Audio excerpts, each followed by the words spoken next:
ようこそ千葉科学大学にお越しいただきまして誠にありがとうございます。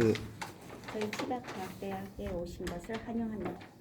じゃあこちらの資料に基づいて説明させていただきたいと思います。 우선 저희 치바과학대학교 약학부 소개. はい、ちょっと私韓国語が喋らないためにこちらの資料をちょっとですね日本語を使いながらちょっと説明させていただきたいと思います。 한국어는 못하지만은 지금부터 일본어로 소개해드리겠지만 거의 다 한국어로 번역을 했습니다. はい、私は大高と申しまして薬学科の教授をさせていただいております。 오타카 교수님이십니다. そして留学生の担当のチューターもさせていただいております。 약학과 교수이면서 유학생 담당 튜터, 담임 선생님 제도인데요. 튜터도 하고 있습니다. はい、じゃあ、次のページご覧ください。はい、千葉科学大学の紹介をさせていただきます。まず下のところ、家計学園のグループなんですが、幼稚園から大学まで、持っている学校法人で、総学生数は15,000名となっております。 저희 각계학원은 유치원부터 대학까지 있으며 총 학생 수는 15,000명입니다. 한국어로 써 있는데 제가 번역하면 선생님들이 기분할 시간을 뺏지 않을까요? 괜찮습니다.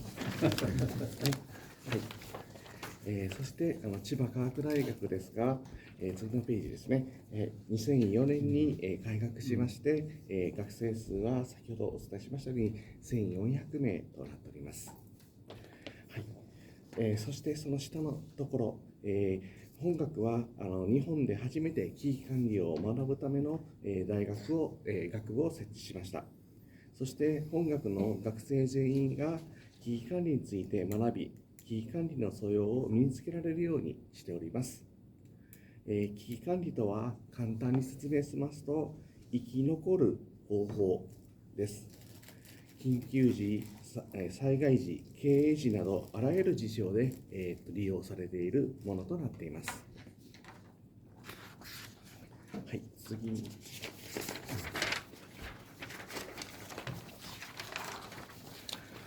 はい、大学の中には3つの学部があります。薬学部、危機管理学部、看護学部という3つの学部から構成されています。でまず危機管理学部についてちょっと紹介させていただきます。危機管理学部の方は健康で平和な社会を実現する社会人技術者専門家の養成を育成をしております。危機管理の手法を学ぶ日本初の学部となっています。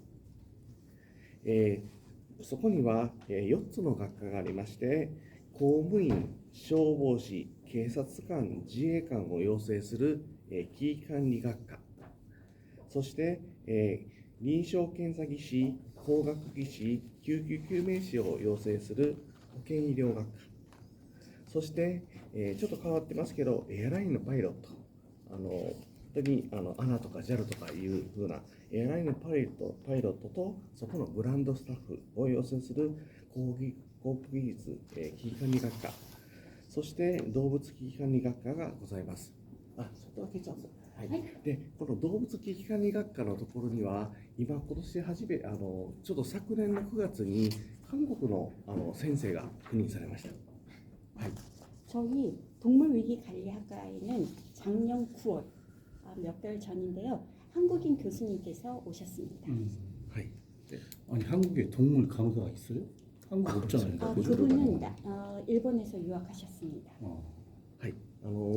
その先生の方は近畿大学の方で養殖の方を10年間ほど、研究されてて、で、本学の方に赴任されました。 魚です。はい。 그 선생님은 김 선생님. 김 선생님은 김기라는 대학에서 양식에 관한 공부를 하셨습니다. 네. で、その先生が赴任されて、はい、もうその先生はもう本当に日本語もお上手で、はい、来年から講義もされるそうです。はい。올 4월부터는 강의도 하십니다. 요소품 있을 때 스포츠 보호특기 관계수요 설치하시는 분이세요. どうぞどうぞ。はい。はい。 그분은 긴기 대학에서 공부하셨지만요. 그 호적수라고 해서 한국어로 번역이 되는 물이 있습니다. 그 물에 대해서는 한국 방송 관련 분들도 저희 오카야마에 오셔서 취재를 하신 적이 있는데 호적 환경수라는 물이 있는데 그거는 저희 학교 교수님이 발견하셔서 특허도 받은 것입니다. 어떤 물인가 하면요. 그 바다의 물고기와 강에 사는 물고기가 같이 살 수 있는 환경의 물을 발견하셨습니다. 근데 지금 이게 녹음이 되는 건가요? 알기 쉽게 설명을 드리면 그냥 민물, 그러니까 수돗물에다가 그 조금 염분이 있는 가루를 넣어서 바다에 사는 물고기도 살 수 있는 환경을 만드는 것입니다. 그 물을 저희 학교가 특허를 냈고 그 다음 긴기대학이 연구를 시작했습니다. 그 김 교수님이 긴기대학에서 학위를 따셨습니다. 네. 説明させていただきました. 바다 물고기하고 민물 물고기하고 같이 살 수 있는 물. 네. 그 물이 뭐 인체 사람이 먹으면 뭐 좋다 나쁘다 이런 건 아닌 거 아니고. 그거는 아니고요. 그 양쪽의 고기들이 살수 같은 있다. 물에 살 수 있는 것. 제가 목적을 말씀을 안 드렸습니다. 그 목적은 뭐냐면은 산 속에서도 생선을 빠른 시간 내에 키워서 먹을 수 있는 이해가네. 비즈니스를 하기 위해서 발견하였다고 합니다. 그게 중요한 건데 죄송합니다. 그럼 김도 양식으로 있지 않나? 김. 그때 한참 인기가 있어서요. 한국, 중국 여러 나라에서 왔었는데 그게 문제가 시설을 만드는데 처음에 드는 비용이 상당히 크다고 들었습니다. はい、ありがとうございます。はい、はい、そして次に、はい、次にちょっと薬学の紹介をさせてもらいます。はい、日本の薬学制度は、6年生というふうになっておりまして、2006年から6年生に変わっております。韓国の方は、数年前に変わったと聞いております。で日本の教育っていうのは、基本的に均一化を行うために、モデルコアカリキュラムというのに基づいて、勉強をさせてもらっています。でモデルコアカリキュラムっていうのは、このように教える内容っていうのが全て、項目型になっておりまして、非常に量が多く、そうですね、それ以外の内容をやる時間っていうのは本当に、限られているものです。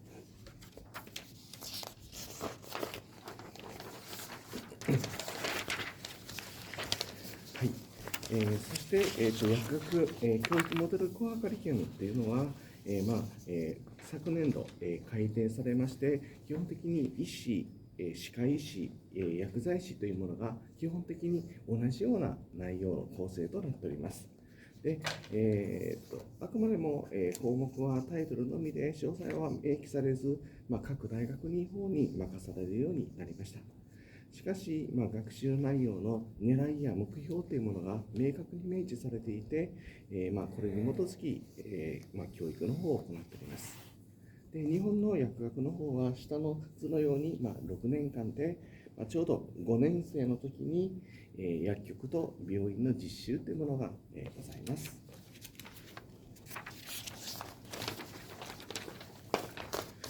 はい、5年に行う、実務実習というのは、日本だと薬局が11週間、病院の方が11週間という形で、それに加え、さらにアドバンス実習というものを今は、やるようになっております。はい、では、下の、薬学部の特徴について説明させてもらいます。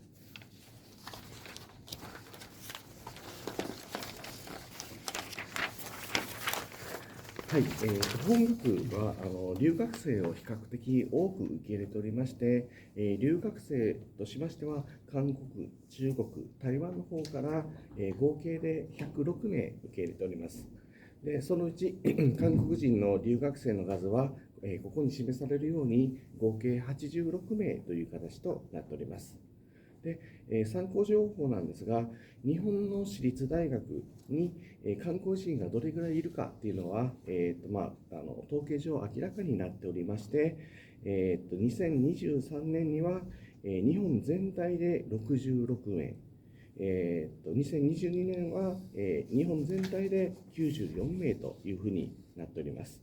ですから、本学に大体約韓国人留学生の 30% が、滞在している、勉強しているという状況になっています。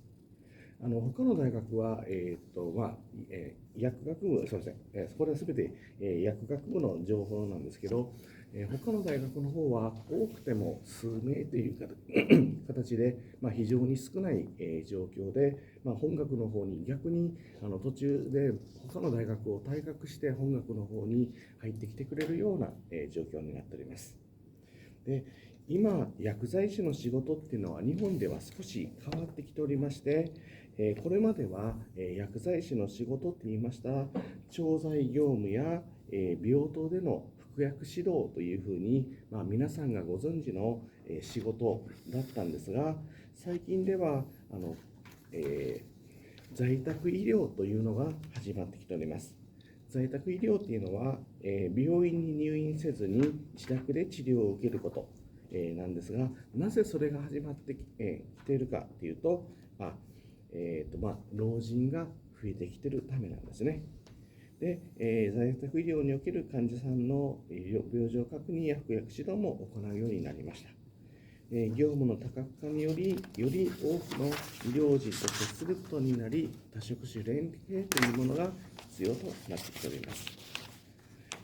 本学では、この多職種連携を見据えて、できる限り実践的な、勉強をするようにしております。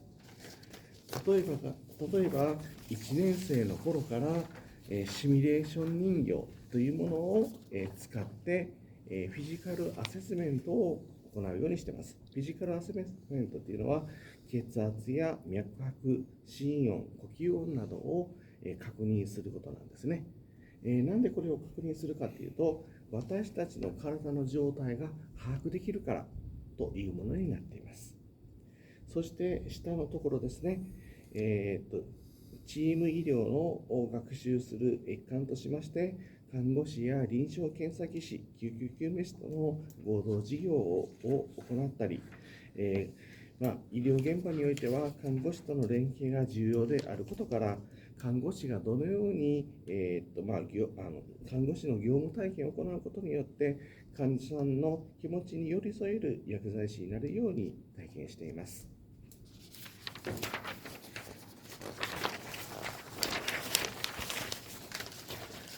そして本学では、できる限り危機意識の高い薬剤師を養成したいと考えており、救急時、災害時に活躍できる薬剤師を養成するために、これらの科目を設置しています。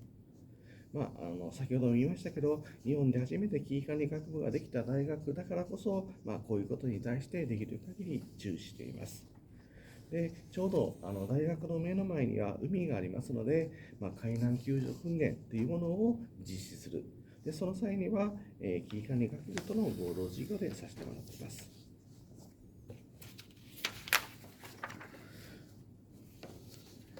そして、その他のチーム医療としましては、コロナの時によく使いましたこのエクモと言われている、人工心肺の装置を見学しに行ったり、救急救命士がどのようなこともやってるかも勉強しています。で下のところでしたら、この大学の周りっていうのは国定公園に指定されておりますので、そこに生えている、生薬、植物ですね、植物を、見ることによって、どのような、草木が薬になるかということを勉強しております。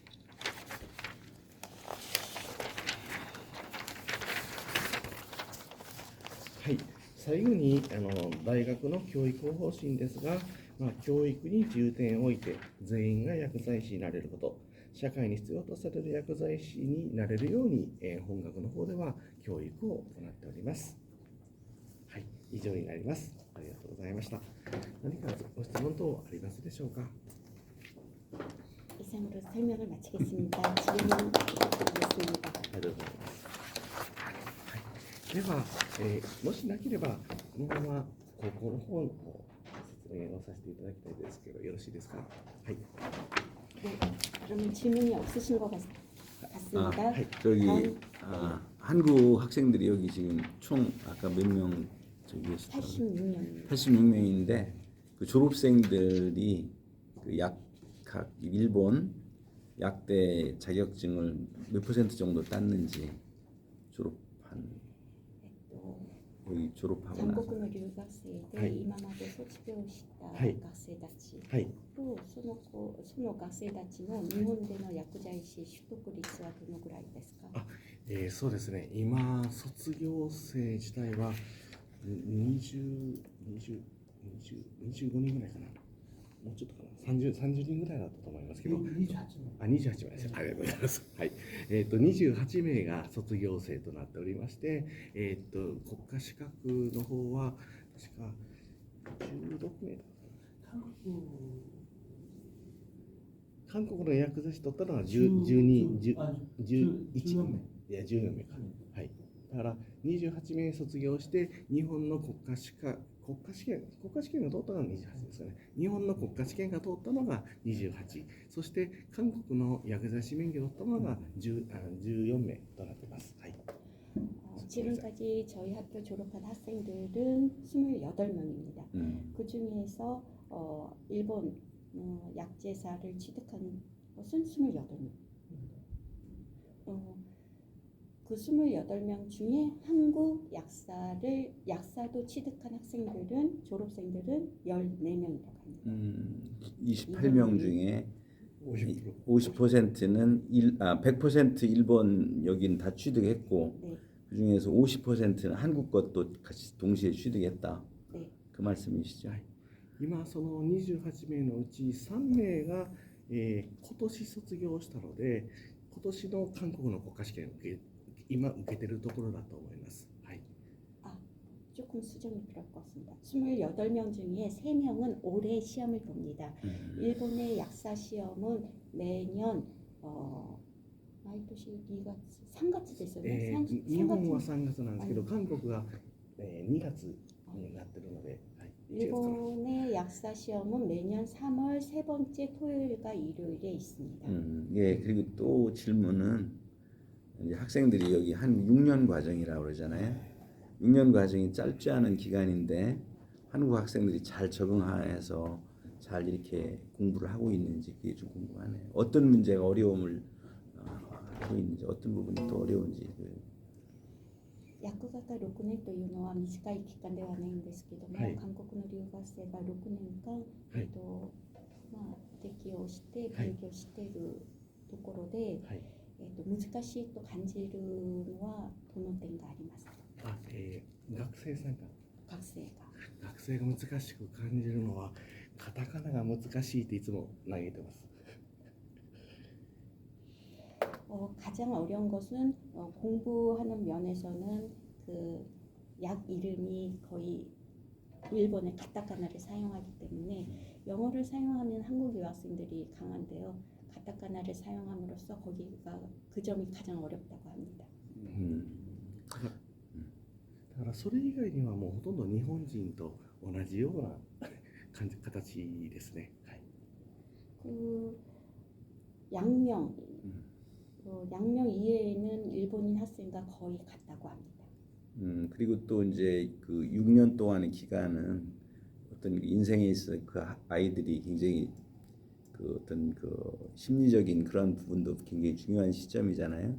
그 부분 대부분 잘 극복하고 있는지. 勉学の面だけではなく、心理的な面はどうですか。心理的な面も変わらないです。はい、全く一緒ですね。日本人も苦しんでる子もあれば、韓国人も苦しんでる子がいる。特にどちらが多いって比率もないですね。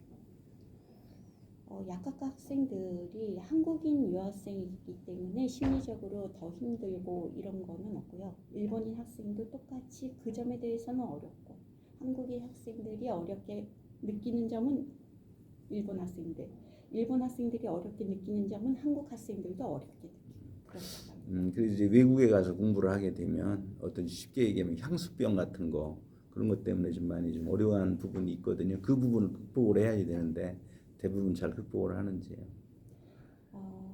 留学生の場合ホームシックがありますけども、ホームシックは大体入学してどのぐらいの時期に現れるか、またはそれを克服されるためにはどういう方法があるのか。ホームシックになってるっていうのはあまり聞かないですね。聞かれます？私はあまり、何人かは言って、ちょっとホームシックだって言ってましたけど、あまり聞かないんですね。はい。 향수병에 대한 그 향수에 관한 점 때문에 상의를 들은 적은 없다고 없겠습니다. 하십니다. 마지막 질문으로 그 여기에서 그 일본 약사 자격증을 딴 학생들은 한국에서 약사 자격증 따는데 뭐 어렵지는 않나요? 日本の薬剤師を取得して韓国で薬剤師を取得するにあたって、卒業生たちが一番大変だと思ったところはどこでしょうか。そうですね。卒業、一番大変なところ、書類を揃えるってところですかね。はい。 한국어를 잘 모르시니까. 한국 졸업생들이 한국에서 시험 볼 때 일본에서 갖춰야 할 서류 문제 때문에 선생님한테 상담을 하는 학생들은 가끔 있는 것 같습니다. 제가 개인적으로 그 졸업생한테 들은 것은 어려운 점은 전혀 없다고 합니다. 오히려 한국 문제가 조금 어렵다고는 하는데 법률적인 문제만 조금. 근데 그 점에 대해서도 최 선생님하고 상의를 하면은 알기 쉽게 설명을 해준다고 학생들은 그렇게 저한테 얘기를 했던 것 같습니다. 예, 또 한 가지 또 지금 생각이 나는데 그 제가 지난번에 얘기 듣기로는 여기 한국에서 대학 졸업하고 한참 나이가 먹어서 다시 또 여기 와서 공부하는 사람들이 있는 케이스로 있거든요. 그런 케이스 있으면 좀 소개 부탁드립니다. 한국에서 대학을 졸업하고 한참 뭐 직장 다니다가 뭐 한 40대, 50대 여기 와서 또 공부하는 사람들 그런 분들 많습니다. うん薬学科に入っている韓国の留学生、大体の比率でいいんですけども、韓国の大学を卒業し、社会人の経験もし、大体40代前半そうですね。のの方もおられますね。はい。そういう学生は比率的にはどのぐらい？大学卒業して入ってこられる方は大体3分の1ぐらいが、はい、3分の1から半分ぐらいのことが多いですね。 저희 입학생들 매년 입학생들 보면 3분의 1 정도가 사회생활을 경험하고 들어오는 학생들이 많습니다. 예, 감사합니다. 한 가지 그 한국의 약대 네. 커리큘럼과 치과대 그 약학과 그 커리큘럼이 차이가 있나요? 잠깐만 그 점은 재근기 원장님 말씀하시고 그 한국 가르치는 거 많이 모르세요. 네. 이게 이제 한국 약사 시험을 보려면 1교시, 2교시, 3교시, 4교시를 보거든요. 1교시, 2교시, 3교시는 일본하고 똑같아요. 4교시가 이제 약사법이거든요. 약사법, 약국 실무인데요. 이 4교시 것만 애들이 모르니까 이것만 따로 이렇게 공부해서 한국하고 시험을 봐요. 근데 이제 올해부터는 이제 아마 이제 목포대학교 약대 교수님이 여기 오셔가지고 4교시 것만 따로 수업을 해주기로 해서. 한국 학생들이 여기 그 치과 그 약학부 오는 것은 졸업하고 한국에 와서 약사 자격을 취득한 후에 이 약사로서의 활동을 하려고 하는 게 가장 큰 목적이라고 봐요. 일본에서 약사 활동이 아니라 한국에 자기 모국에 들어가서 근데 이제 한국 약대의 그 학부 커리큘럼 과정과 유사해야만이 약사 시험 볼 적에 한국에서 약대 나온 학생과 비교해서 이렇게 뭐 처지거나 그런 게 없으리라 생각 들어요. 예, 그러니까 약사법만 일본하고 한국하고 다르니까 그것만 공부하면 되고 나머지는 다 똑같아요. 그리고 또 한 가지는 복수 전공이 가능한가요?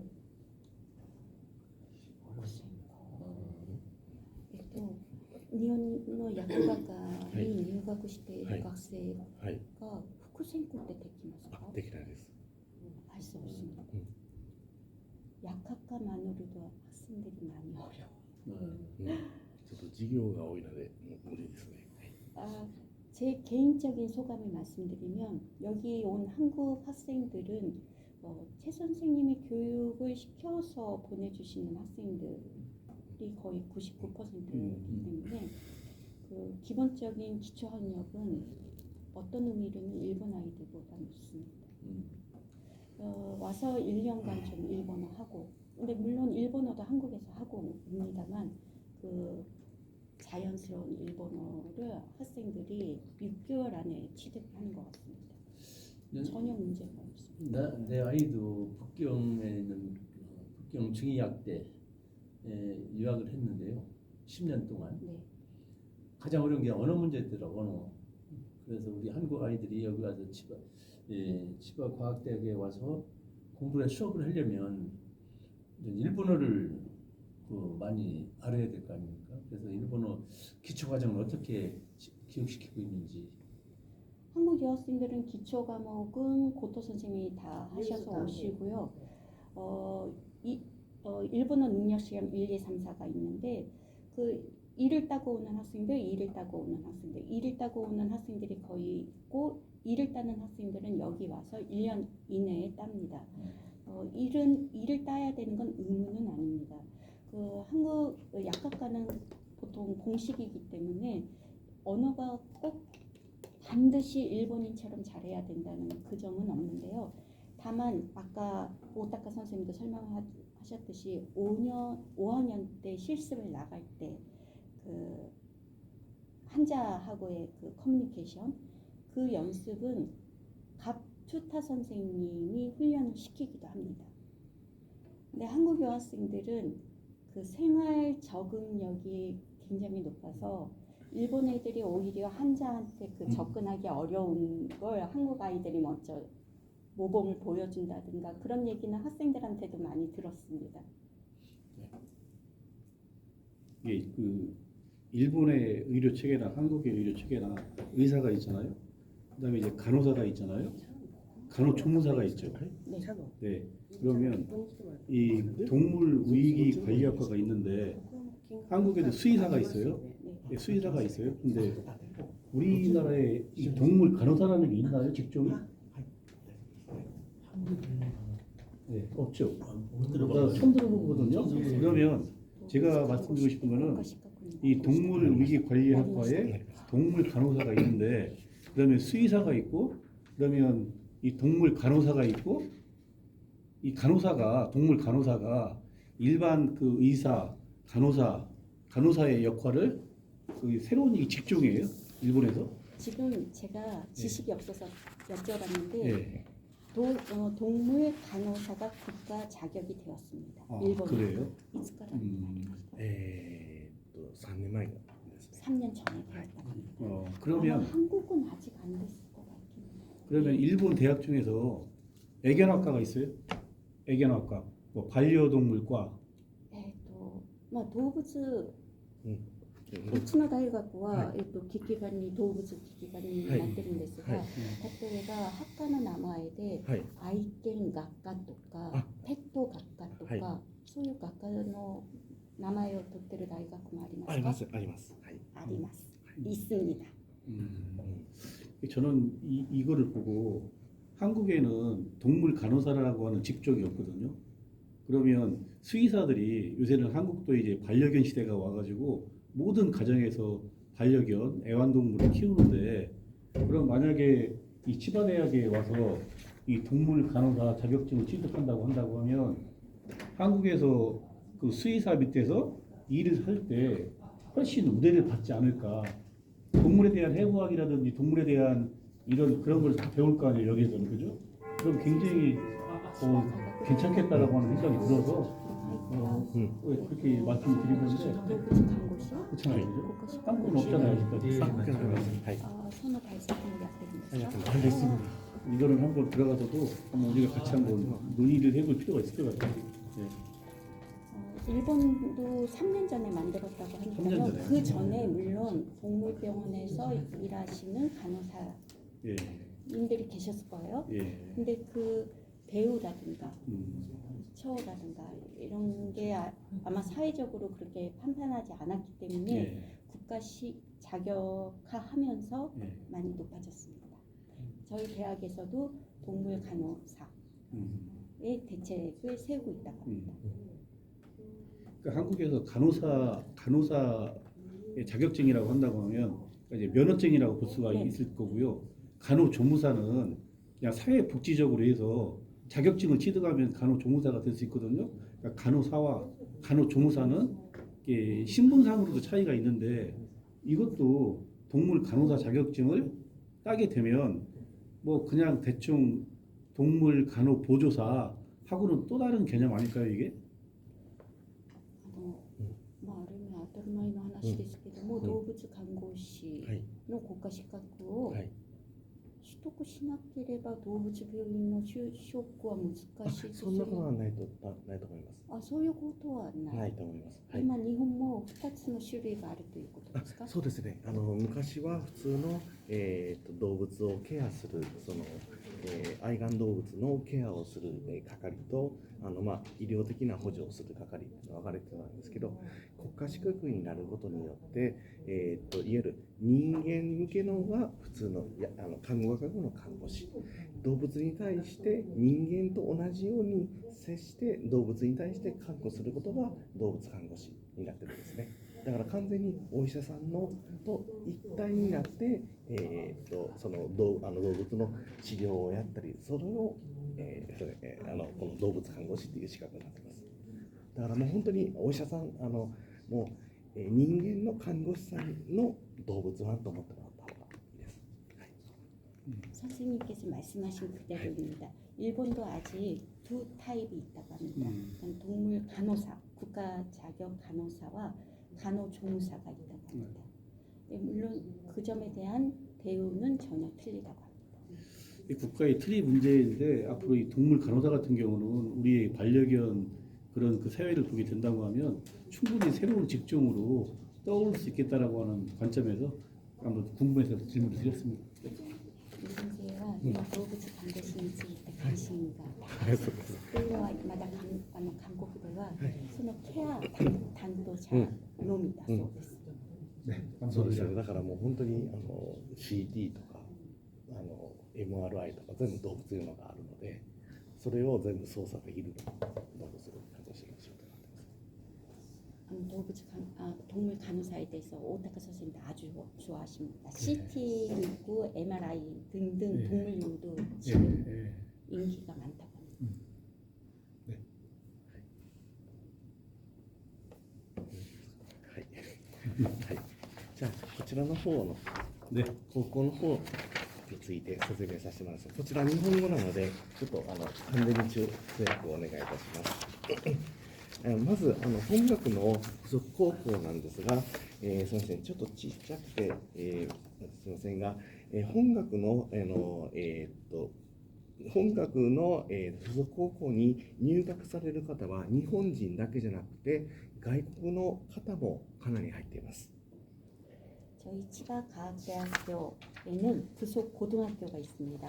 이 고등학교에는 대학과 마찬가지로 일본인 학생뿐만이 아니라 유학생들도 입학을 할 수 있습니다. はい。で、なぜそういう形になっているかと言いましたら、国に、この高校を届け出る際に、高校を届け出る際に、もともと海外を中心に集めようというふうに考えていたからです。海外の高校生を集めようと考えていたからです。 저희가 이 고등학교를 처음 만들었을 때 그 일본인 학생들보다는 유학생들을 수용하겠다는 취지 아래 허가를 받은 학교라고 합니다. で外国に住んでいる高校生に、日本の高校の、卒業資格を与えるためになっています。 해외에 있는 고등학생들이 입학해서 일본의 고등학교 졸업장을 취득할 수 있는 시스템입니다. で、じゃあ、高校のこの通信制の高校というものですね、高校について説明させていただくと、はい、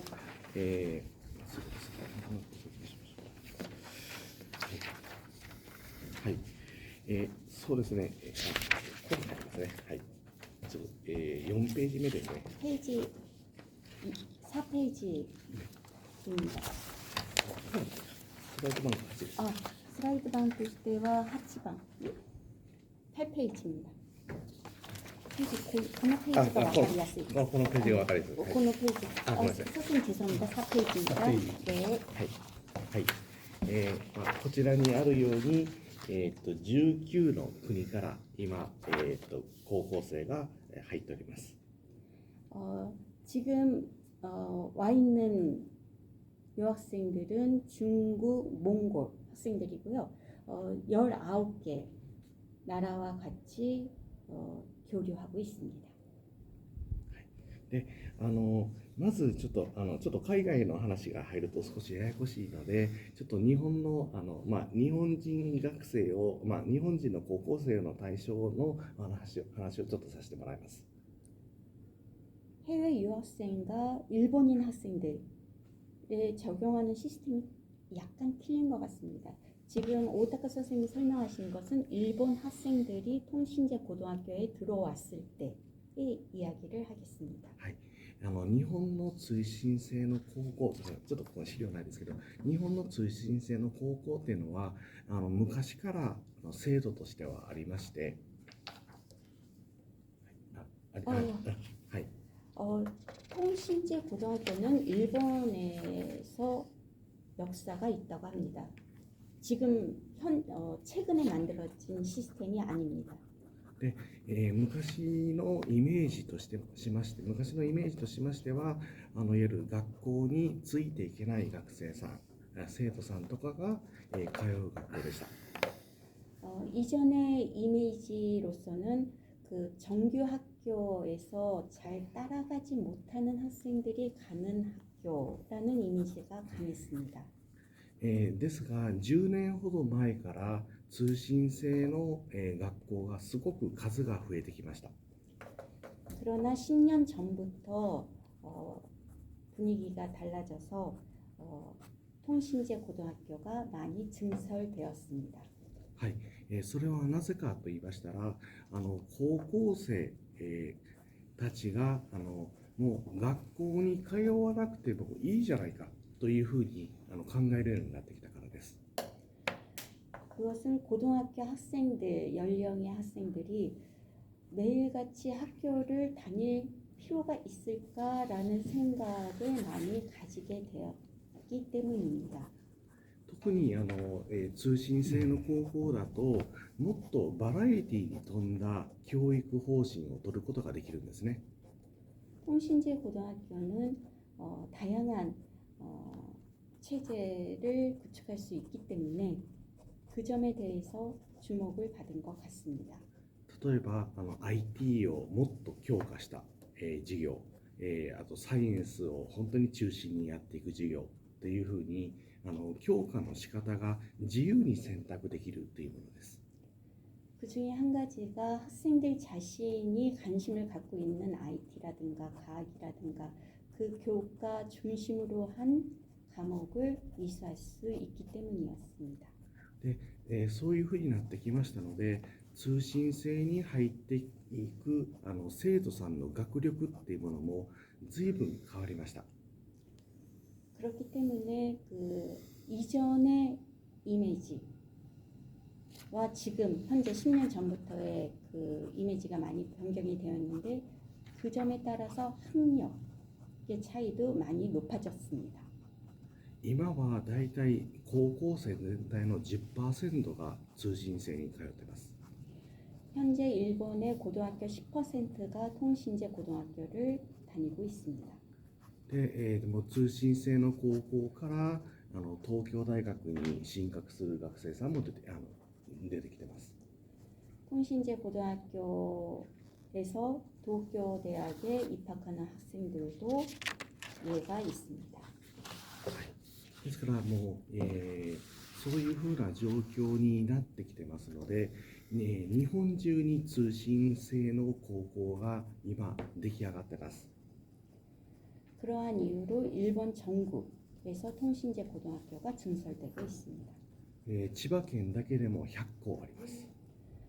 저희가 지금 치바현인데 치바현에서 1,100개의 통신제 고등학교가 있습니다. はい、はい、高校の数、普通学校と言われている普通の高校よりも圧倒的に数が多いです。 보통 고등학교보다 숫자가 많다고 합니다. ですので、普通の高校に在籍している、生徒さんがどんどん途中をその高校を辞めてどんどん今通信制に流れてきています。 보통 고등학교에서 중간에 편입하는 학생들이 많다고 합니다. ただ本学の附属高校の方も、何年か、3年前に開学したんですが今はもう生徒数が200名を超えています。 저희 통신제 고등학교도 3년 전에 신설된 새로운 학교입니다만 지금 200명 정도의 학생이 있습니다. で特にその入っている生徒さんとかが、大学の方の受験したりもすることもあるんですけど、もう特に普通の高校生と変わらないです。 지금 통신제 고등학교 학생들도 대학 진학을 준비하고 있습니다만 보통의 학생들과 전혀 다른 점이 없습니다. 確かにその、やっぱり入学する学生さんは、すごく高校は遠いから、行くのが大変だからって言って、通信制に入ることもありますが、 지리적으로 조금 고등학교가 멀다 하면 요즘은 학생들이 가까운데 를 생각하는 학생들도 있기 때문에 가까운 통신제 고등학교로 입학하는 학생들이 많아졌습니다. それよりはやっぱり高校生っていうのはやっぱり友達関係でやっぱりうまくいかないこともあるんですね。でうまくいかない時に、普通高校だとやっぱり毎日顔を合わせないといけないのが辛いからって言って通信制に入ってくる子もいます。 물론 친구 관계에서 매일같이 보기가 힘든 친구들이 오기도 합니다. ですからもう今は高校生の方もやっぱり SNS とかがどうしても強くなってきてしまってますので、そのコミュニケーションがやっぱり今の高校生は過度の、SNS を通じた、過度のコミュニケーションをしてるんですね。でそれを嫌がる子たちがやっぱりかなり入ってきてます。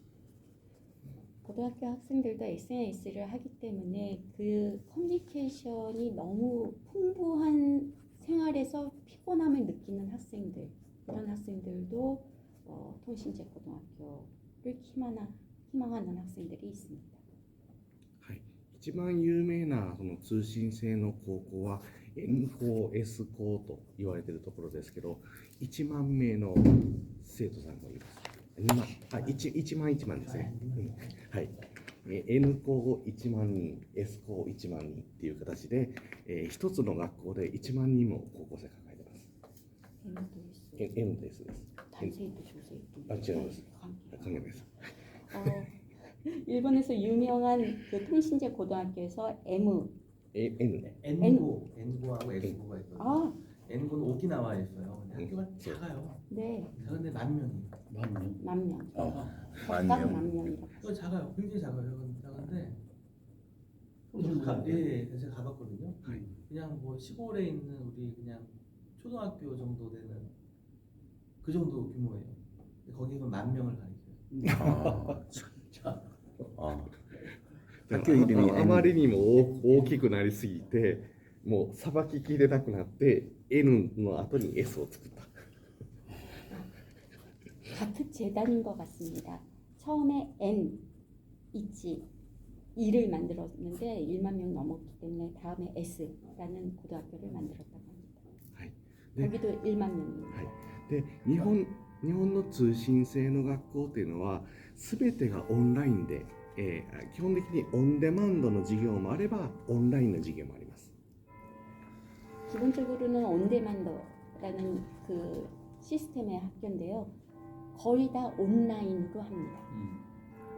でそれ以外に基本的に、1週間に1回学校に来なさいというふうになってます。 그 외에 일주일에 한 번은 통학하게 되어 있습니다. 1週間に1回スクーリングというんですが、スクーリングの際に学校に来て対面でないといけないような授業形式の授業をやっています。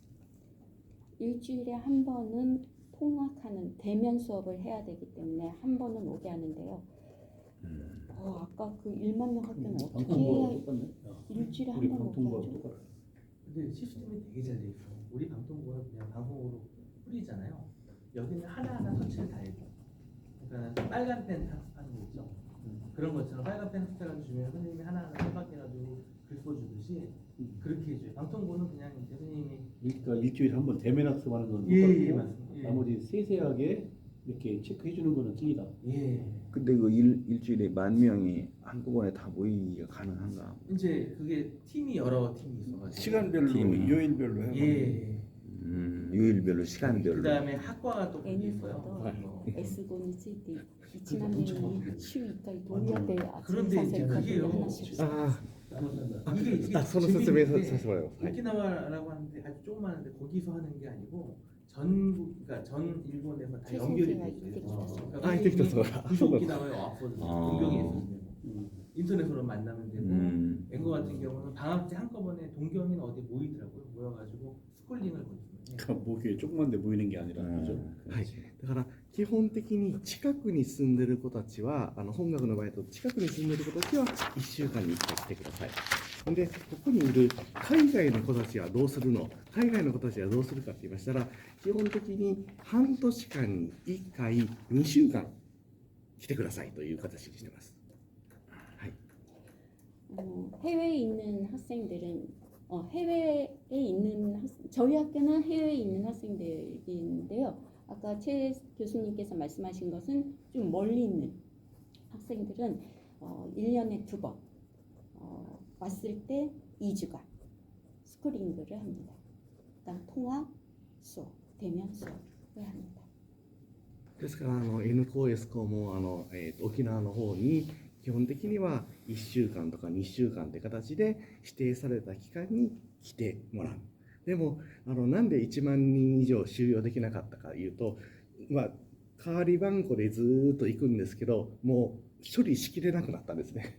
もうそれ以上受け入れられなくなってしまったので、沖縄から別に筑波のところに S校というものを新たに作りました。 같은 재단 그 오키나와에 만든 N 학교는 그 학생들 지금 선생님들께서 그 걱정하시는 그 부분에 대해서 일본도 역시 좀 어려운 점이 있기 때문에 다시 축구라는 것은 여기 도쿄 근방에 있는 곳인데요. 거기에다가 S라는 학교를 만들었습니다. でほんでスクーリングの制度なんですけど、スクーリングの制度自体は、基本的にはいろんな授業が開講されていて、自分の好きな授業を受けるって形になっています。 스크링그 선생님 아마 영어로 스쿨링인 것 같습니다. 일본에서는 스쿨링그라고 합니다. 학교에 오는 날을 말합니다.